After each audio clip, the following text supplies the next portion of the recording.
十分好味嘅。咁至於其他4個市咧，分別係台山市啦。大家舊年咧，即係舊年2025年咧，唔知有冇睇翻出嚟叫《唐探1900》，有冇睇過啊？嗱，如果冇睇過咧，我建議大家睇下，因為點解咧？其實佢係講翻我哋即係叫90，即係叫年初啦，即係大清末期、民國初期咧，講緊我哋五邑地區嘅人咧，點樣俾人賣豬仔去咗美國。OK， 咁其實咧係一個咧對於我哋五邑歷史文化咧，其實一個好好嘅一個片嚟嘅。OK， 我亦都建議大家去睇一睇。咁同埋咧喺我哋逢江區裏邊咧，有一個叫中國華都華僑博物館，亦都咧有將我哋五邑地區嘅文化啦，或者裏邊一啲嘅歷史咧，都放咗喺裏邊嘅。咁啊，如果大家有時間咧，可以上去睇下。同埋咧亦都可以講一講，就係我哋喺3月28至31號咧。咁亦都會喺葵盛區呢頭咧，我哋都會同一班青少年啦，同埋一啲義工啦，都會翻去江門做一個考察嘅。咁如果大家有興趣的話咧，我亦都可以揾翻伍志華做翻個查詢啊。咁啊，我哋係希望大家多啲翻去了解我哋五邑地區嘅文化。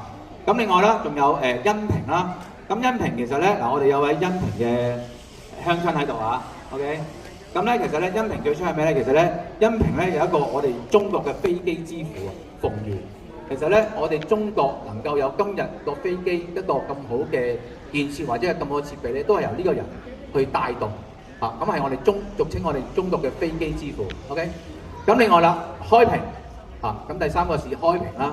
咁開平咧，大家有冇翻過開平浸溫泉啊？有冇啊？其實開平嘅溫泉好出名。咁同埋咧有一個叫碉樓。咁咧係立咗世界文化遺產嘅。咁同埋咧，而家可能大家都有機會喺啲抖音啊或者小紅書上面睇過咧。而家有個叫赤坎古鎮嘅地方，其實好靚嚇，好似一個叫做東方嘅迪士尼或者威尼斯，係一個好靚嘅地方。咁都建議大家翻去睇一睇。咁仲有一個啦，就係鶴山。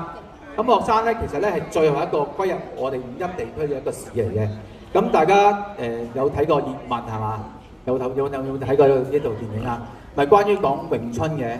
咁嗱，我哋鶴山最出名咧就係梁贊。梁贊咧就係詠春，梁贊嘅詠春。其實咧好多練詠春嘅朋友咧，或者一啲武館咧，都會翻去睇一睇啊，因為咧嗰度係一個我哋叫做詠春嘅發源地啦啊。咁變咗咧，其實經過我初步嘅簡介啦，咁其實都講咗一啲關於五邑地方嘅特色。咁亦都希望咧，大家透過今次嘅活動啦，